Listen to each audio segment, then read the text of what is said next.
Dear friends, आज जो हम लोग डिस्कस करेंगे CBSE NCERT book science class 10 जिसमें लाइफ प्रोसेस चैप्टर है। इसमें हम आज nutrition in plant, life process क्या है, न्यूट्रिशन क्या होता है, न्यूट्रिएंट्स क्या होते हैं और प्लांट किस तरह से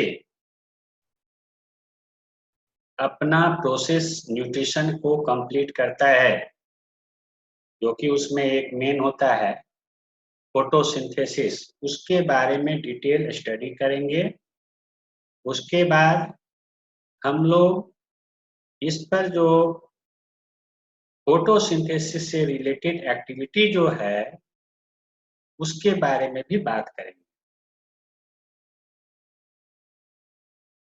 तो लाइफ प्रोसेस रियल में वह प्रोसेस हमारे बॉडी के अंदर जो जरूरी है किसी भी ऑर्गेनिज्म को, may be human being also, उसके लिए भी जरूरी है कि वह सारे प्रोसेस को परफॉर्म करे, तभी वह जीवित रह सकता है।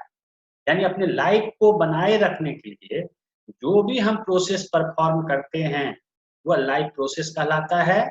जैसे न्यूट्रिशन है, रेस्पिरेशन है, एक्सक्रीशन है, सर्कुलेशन है। तो डिफरेंट लाइफ प्रोसेसेस हमारे बॉडी के अंदर होता है ताकि हमारा लाइफ सही से सस्टेन कर सके, हम लोग सरवाइव कर सकें। इसके लिए लाइफ प्रोसेस जरूरी। नेक्स्ट है हमारा न्यूट्रिशन। न्यूट्रिशन एक प्रोसेस है जिसमें ऑर्गेनिज्म फूड को कंज्यूम करता है, फूड लेता है। फूड लेने का मेन पर्पस होता है कि हम उससे एनर्जी प्राप्त करते हैं और उस एनर्जी का यूज हम अपने ग्रोथ में, रिपेयर में या अपने बॉडी के मेंटेनेंस में करते हैं। और हमारे शरीर के अंदर जो भी वेस्ट मटेरियल बनता है उसको हम बाहर कर देते हैं। कोई भी लिविंग ऑर्गेनिज्म के साथ यही बात होती है। ये प्रोसेस जिसके द्वारा हम ये intake of food, utilize them for growth and repair, that known as nutrition. ये न्यूट्रिशन कहलाता है। अब क्यों जरूरी है न्यूट्रिशन? नीड फॉर न्यूट्रिशन जरूरी क्यों है? तो हमारे वेरियस एक्टिविटीज के लिए कोई भी ऑर्गेनिज्म जो भी परफॉर्म करता है एक्टिविटी, हर किसी में एनर्जी की जरूरत होती है। और इस एनर्जी के सप्लाई के लिए हम लोग फूड लेते हैं। जो भी फूड लेते हैं उसमें न्यूट्रिएंट मौजूद होगा, जैसे कार्बोहाइड्रेट होगा, फैट्स होगा, प्रोटीन होगा, मिनरल्स होगा, विटामिन्स होगा, आयंस होगा। ये सब हमारे शरीर के लिए जरूरी होता है। वैसा प्लांट में भी जरूरत होता है। यानी each and every living organism needs nutrients to obtain energy. Energy चाहिए, कोई भी परफॉर्म करेगा फंक्शन बिना एनर्जी का संभव नहीं है। तो ये हम लोग अपने में फूड के द्वारा लेते हैं। उसी तरह प्लांट भी अपना जो न्यूट्रिशन जो है, प्रोसेस जो है, उसमें वह एक प्रोसेस परफॉर्म करता है जिसको हम लोग फोटोसिंथेसिस कहेंगे, जिसमें कि वो अपना भोजन बनाएगा। अब न्यूट्रिएंट्स की बात होती है तो न्यूट्रिएंट्स जो है हमारा, ये न्यूट्रिएंट्स जो भी हम फूड लेते हैं, चाहे वो फूड जो भी रहे, राइस है, व्हीट है, जो भी लेते हैं, उसमें मेनली जो कंस्टिट्यूएंट मौजूद होता है दैट नोन द न्यूट्रिएंट। जैसे कार्बोहाइड्रेट होता है, प्रोटीन होता है, फैट्स होता है, विटामिन्स होता है, मिनरल्स होता है, वाटर होता है। तो ये सब के सब न्यूट्रिएंट्स हैं। अब इसमें से दो बार, जो ज्यादा क्वांटिटी में चाहिए वो कहलाता है मैक्रो न्यूट्रिएंट, जो कम क्वांटिटी में चाहिए वो कहलाता है माइक्रो न्यूट्रिएंट्स। अब लिविंग ऑर्गेनिज्म के अंदर जो मोड ऑफ न्यूट्रिशन है इसके बारे में जाने। तो मोड ऑफ न्यूट्रिशन में देखते हैं कि दो तरह का मेनली, ब्रॉडली अगर हम लोग इसको डिवाइड करते हैं तो दो पार्ट में, एक है ऑटोट्रॉपिक न्यूट्रिशन और दूसरा है हेट्रोट्रॉपिक न्यूट्रिशन। तो वैसा मोड ऑफ न्यूट्रिशन जिसमें ऑर्गेनिज्म अपना भोजन खुद प्रिपेयर्ड करे तो वह कहलाएगा ऑटोट्रॉपिक न्यूट्रिशन। और वैसे ऑर्गेनिज्म को ऑटोट्रॉफ्स कहते हैं। जैसे यहाँ पिक्चर में दिखाया गया है, ग्रीन प्लांट या ब्लू ग्रीन एल्गी के बारे में कहता है कि अपना वह भोजन खुद बनाता है, तो वह ऑटोट्रॉपिक न्यूट्रिशन में आएगा। जबकि दूसरी तरफ जो अपना भोजन खुद प्रिपेयर नहीं कर पाता, जो कि ऑटोट्रॉफ पर डिपेंड करता है, तो that types of mode of nutrition known as heterotrophic nutrition. जैसे एनिमल्स हैं, हम लोग भी हैं, तो ये हेटेरोट्रॉपिक न्यूट्रिशन परफॉर्म करता है। अब जो प्लांट न्यूट्रिशन की बात आज हमको करना है, तो प्लांट न्यूट्रिशन में मेनली जो प्रोसेस होता है photosynthesis. Photo means light, light के प्रेजेंस में कुछ बनाना, तो भोजन बनाता है, तो ये प्रोसेस है फोटोसिंथेसिस। क्या है? The process by which green plant prepare food is called photosynthesis. तो फोटोसिंथेसिस है कि लाइट के प्रेजेंस में ग्रीन प्लांट अपना भोजन खुद बनाता है, तो फोटोसिंथेसिस कहलाता है। और इसमें वह मेनली करता क्या है कि सोलर एनर्जी को केमिकल एनर्जी के फॉर्म में कन्वर्ट करता है। वही जो है कार्बोहाइड्रेट ग्लूकोज बनता है, जो बाद में प्लांट में स्टार्च के फॉर्म में स्टोर रहता है, जो बाद में इसको यूज करता है वो। और फोटोसिंथेसिस जो मेन होता है, मेन साइट है इसका ग्रीन लीफ, लेकिन green part of the plant में भी जहां भी होगा वहां भी फोटोसिंथेसिस होगा। और इसका इक्वेशन जो है आपको यहाँ पर दिया गया है, 6CO2 है प्लस 12H2O है, और सनलाइट क्लोरोफिल चाहिए, तो बनता है ग्लूकोज C6H12O6 और 6 ऑक्सीजन और 6 वाटर इन्वॉल्व होता है। यहाँ पर एक क्वेश्चन आता है कि जो ऑक्सीजन निकला during photosynthesis come from carbon dioxide और वाटर, तो आंसर होगा वाटर से, जिसके बारे में हम आगे चर्चा करेंगे। अब फोटोसिंथेसिस के लिए जो मेन हमारा रॉ मटेरियल्स है, रॉ मटेरियल्स क्या है? फोटोसिंथेसिस का जो रॉ मटेरियल्स है वो क्या है?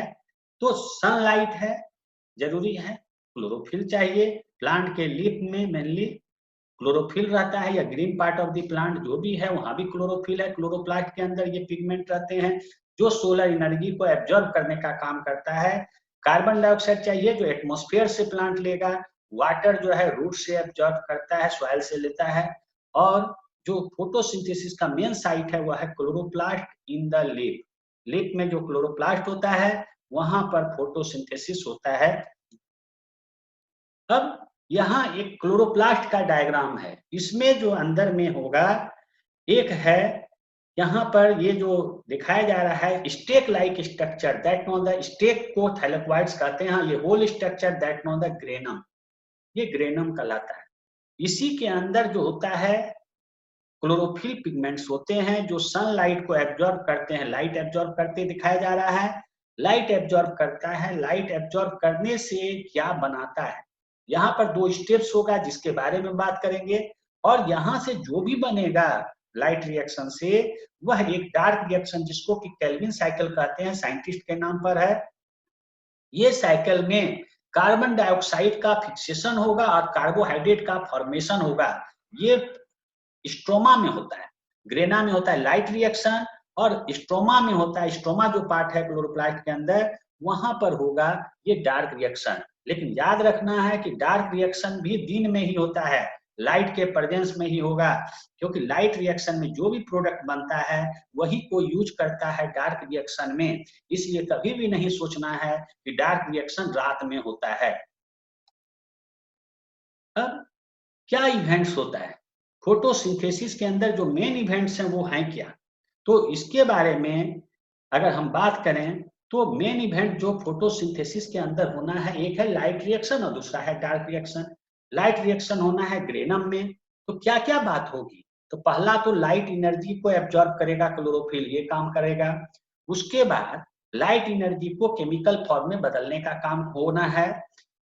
लेकिन इस दौरान में जो 2 मुख्य फेनोमेनन होता है, एक होता है वाटर मॉलिक्यूल स्प्लिट करता है।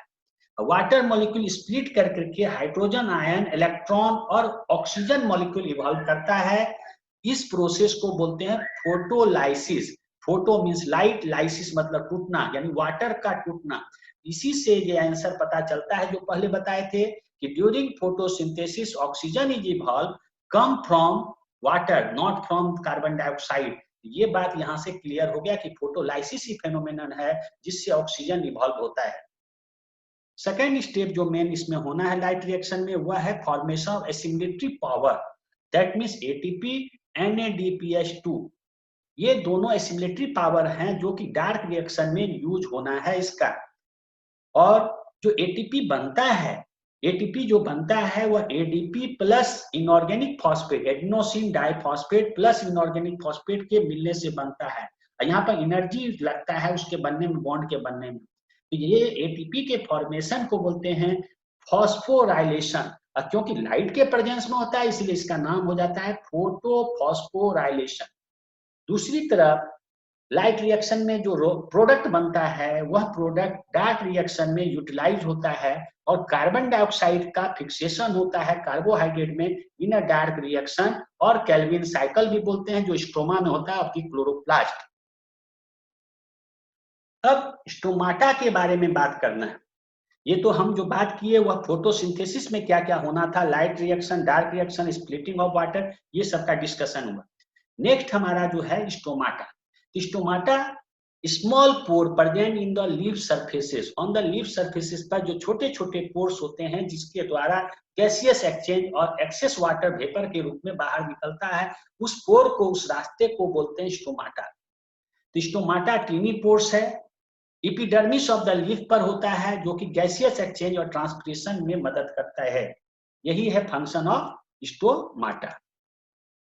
अब how the stomata close and open, कैसे ओपन एंड क्लोज होता है? तो स्टोमाटा के दोनों साइड में गार्ड सेल होता है, बीन शेप्ड किडनी की तरह रहता है, दो गार्ड सेल रहते हैं, उसके बीच के पोर को स्टोमाटा बोलते हैं। अगल बगल के सेल को अगर मिला दिया जाए तो ये स्टोमाटल एपरेटस कहलाता है।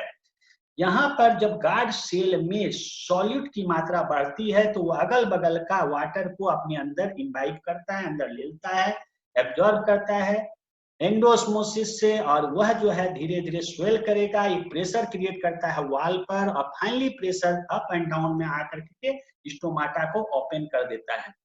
लेकिन जैसे ही वाटर का वहां पर डेफिसिट होगा, वाटर जब उससे इवोपरेट कर जाएगा तो गार्ड सेल में वाटर का कंसंट्रेशन घटता है, जिस कारण से फिर वह अपनी जगह पर वह क्लोज अवस्था में आ जाता है। इसको इसी तरह से स्टोमाटा का क्लोजिंग एंड ओपनिंग होना है। अब फायदा क्या है, सिग्निफिकेंस ऑफ फोटोसिंथेसिस? तो ये सबसे पहला बात है कि फोटोसिंथेसिस ही धरती पर लाइफ के लिए, जितना भी लाइफ, एनिमल लाइफ, हेट्रोट्रॉपिक जो भी पार्ट हैं, हेट्रोट्रोप्स हैं, बिना ग्रीन प्लांट का संभव नहीं है। और ग्रीन प्लांट ही एक ऐसा है जो सोलर एनर्जी को केमिकल एनर्जी में बदलने का काम करता है, जो दूसरे एनिमल के लिए, लिविंग बीइंग के लिए ये सोर्स ऑफ न्यूट्रिशन काम करता है, न्यूट्रिएंट्स काम करता है। ग्रीन प्लांट ही मेन प्रोड्यूसर है इकोसिस्टम का, फूड का। फूड यही हमको प्रोवाइड करता है डायरेक्टली और indirectly. All organism, other organism depend upon the green plant, green plant पर ही डिपेंड करता है। और फोटोसिंथेसिस एटमॉस्फेयर में कार्बन डाइऑक्साइड और ऑक्सीजन के लेवल को मेंटेन करता है, यानी बैलेंस बनाए रखता है। अगर फोटोसिंथेसिस नहीं होता ये बहुत बड़ा प्रॉब्लम क्रिएट होता है। अब कुछ एक्टिविटी है फोटोसिंथेसिस के से रिलेटेड जो क्लास 10 में एक्टिविटी है, उस एक्टिविटी में एक एक्टिविटी है जिसका नाम है chlorophyll is necessary for photosynthesis. हम सभी जानते हैं कि क्लोरोफिल जो है फोटोसिंथेसिस के लिए जरूरी है। तो इसके लिए कैसे प्रूव करेंगे कि किस तरह से क्लोरोफिल हम जानेंगे कि फोटोसिंथेसिस के लिए जरूरी है? तो इसमें जो एक्टिविटी है, इसमें हम लोग मटेरियल में जो चाहिए एक potted plant with variegated leaf. तो यहाँ पर वेरीगेटेड लीफ जो है इसके बारे में ये है कि वैसा लीफ जिसका some part green some part white हो। तो उस तरह के लीफ जैसे कैरोटन वगैरह का होता है, मनी प्लांट का होता है, वो सब लीफ को आप बोलते हैं वेरीगेटेड लीफ। तो वैसा लीफ के प्लांट का पॉटेड प्लांट लेना है। Water, alcohol, iodine solution, water bath, burner, wire gauze, beaker, ये सब जरूरत है, मटेरियल रिक्वायर्ड है। अब इसमें एक बात है कि जब फोटोसिंथेसिस में ग्लूकोज बनेगा तो ग्लूकोज जमा होगा स्टार्च के फॉर्म में। और स्टार्च जब आयोडीन से रिएक्ट करेगा, अगर स्टार्च होगा तो आयोडीन से जब रिएक्ट करेगा तो ब्लू ब्लैक कलर देता है। अगर स्टार्च वहां होगा तो निश्चित आयोडीन के साथ ब्लू ब्लैक कलर देगा, स्टार्च नहीं होगा तो नहीं देगा। तो ये आयोडीन सॉल्यूशन से हम लोग टेस्ट करेंगे कि रियल में फोटोसिंथेसिस हुआ, कार्बोहाइड्रेट बना, स्टार्च में बदला कि नहीं बदला। तो इसके लिए जो है एक पॉटेड प्लांट जो वेरीगेटेड लीफ का है वो ले लेना है और उसको जो है एक डार्क रूम में ले जाकर के 2-3 दिन तक रख देना है डी स्टार्चिंग के लिए, ताकि वो जितना भी जमा भोजन था उसको वह यूज कर ले। इसको बोलते हैं डी स्टार्चिंग। तो पहला तो यही हो गया स्टेप, डी स्टार्चिंग के लिए रखे। उसके बाद वहां से हम मार्क कर देंगे किसी लीफ पर, लीफ को तोड़ना नहीं है, लीफ पर मार्क कर देना है कि ये व्हाइट पार्ट है, ये ग्रीन पार्ट है, इतना मेरा। अब उसको प्लांट को निकाल करके सनलाइट में 6 to 8 आवर रख छोड़ देना है ताकि वह फोटोसिंथेसिस परफॉर्म करे। अब फोटोसिंथेसिस जब परफॉर्म करेगा उसके बाद उस लीफ को 8 घंटे के बाद तोड़ लेना है। अब उसको पहले बॉयल करना है वाटर, ताकि लीफ सॉफ्ट हो जाए। 2-3 मिनट बॉयल करने के बाद उसके बाद लीफ को निकालना है। फिर वाटर बाथ में अल्कोहल बीकर में लेकर के उस अल्कोहल में उस लीफ को दे देना है और उसको बॉयल करना है, क्योंकि अल्कोहल का बॉइलिंग पॉइंट कम होता है वाटर से, तो अल्कोहल बॉयल करेगा। उसमें लीफ भी बॉयल कर रहा है तो लीफ का जितना क्लोरोफिल होगा, क्योंकि ऑर्गेनिक नेचर का है, वह अल्कोहल के साथ डिजॉल्व हो जाएगा। तो अल्कोहल का कलर हो जाएगा पैरोट ग्रीन कलर।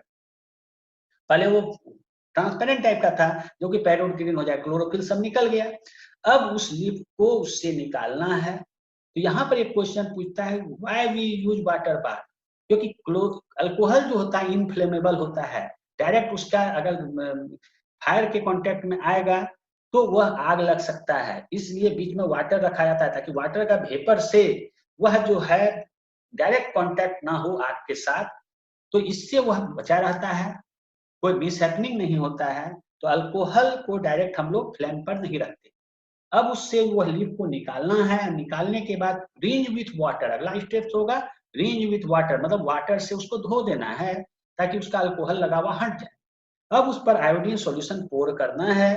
तो पोर करेंगे तो ये जो फिगर में दिखाया जा रहा है, जो पहले था ये स्थिति था, ग्रीन पार्ट देख रहे हैं, व्हाइट पार्ट देख रहे हैं, और सेकेंड फिगर में जो देख रहे हैं जितना भी ग्रीन पार्ट था वह ग्रीन पार्ट जो है ब्लू ब्लैक हो गया है, जबकि व्हाइट पार्ट जस का तस है, जैसा है वैसा है।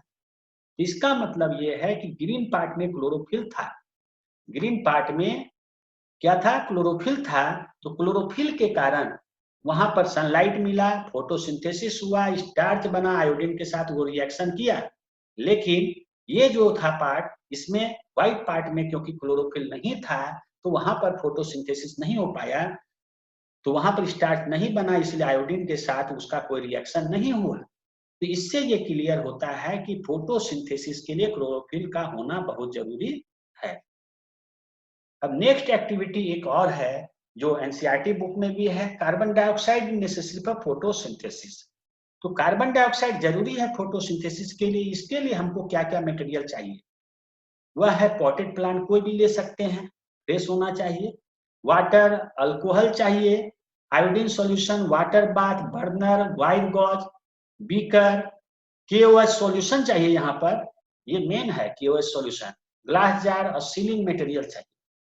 केओएच की क्या विशेषता है वो पहले जान लें कि केओएच यहाँ पर जो लिए हैं वह जार के अंदर केओएच जो फिगर में दिखाया जा रहा है, यहाँ पर ये जार के अंदर जो केओएच दिखाया जा रहा है यहाँ पर, ये जो मेनली जो है कार्बन डाइऑक्साइड को एब्जॉर्ब करता है। तो यहाँ पर जो पॉटेड प्लांट है, पहले क्या करना है, इसका स्टेप्स क्या होगा। सबसे पहले पॉटेड प्लांट को डार्क रूम में 3-4 दिन छोड़ देना है ताकि डिस्टार्चिंग हो जाए, सारा भोजन यूटिलाइज कर लें। उसके बाद उस प्लांट को निकालने के पहले वहां एक ग्लास जार लगाया गया है, पूरा कवर है, उसके अंदर लीफ को आधा डाला आधा बाहर रखा है और उसमें जार में पहले से केओएच भरा हुआ होगा सॉल्यूशन। केओएच के जगह पर सोडियम हाइड्रोक्साइड भी ले सकते हैं और इसको पूरा सील कर देना ताकि एयर उसके अंदर इंटर ना करे। अब ये पूरा एपरेटस को विथ पॉट उठा करके हम लोग जा करके सनलाइट में रख देंगे फोटोसिंथेसिस के लिए। 6 से 8 घंटा 10 घंटा इसको छोड़ देंगे। उसके बाद उस लीफ को तोड़ लेंगे, जार से उसको आराम से निकाल लेंगे और निकालने के बाद वही प्रोसेस जो पहले परफॉर्म किए थे, पहले बॉयल करना है वाटर में और फिर बॉयल करना है अल्कोहल इन वाटर बाथ।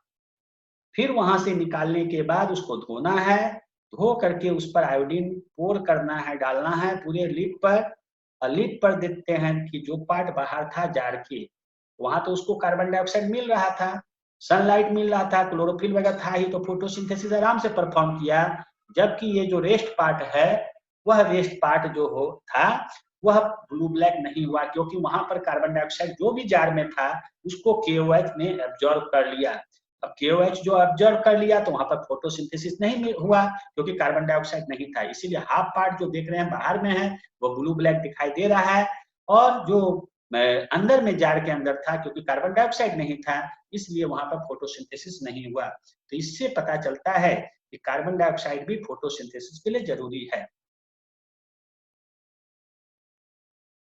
अब इस वीडियो को आप लोग लाइक करें, सब्सक्राइब करें, ताकि जो है इसी तरह का वीडियो आपको जो है बार बार आपके सिलेबस से रिलेटेड आपको देते रहें। Thank you for the watching.